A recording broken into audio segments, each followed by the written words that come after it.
Welcome back. Now, one element you're going to see on your left-hand side is called the brand kit.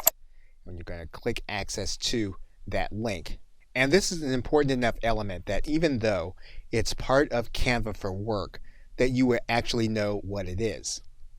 What you're going to be able to do with your brand kit is to indicate to Canva what your brand colors are in this area. And what you can do here is you can indicate two colors. If you want to go up to a third color, you would need to upgrade to Canva for work.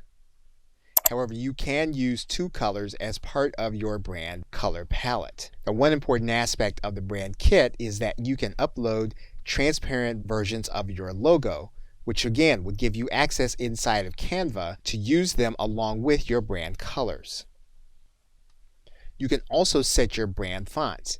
Basically, what you're going to have access to with the brand kit is to be able to use your entire visual branding in any graphic that you create. And so in this area, what you're going to be able to do is to upload your own fonts.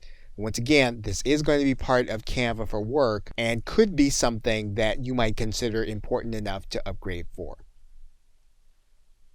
Okay, so with that, thanks, and I will see you in another video.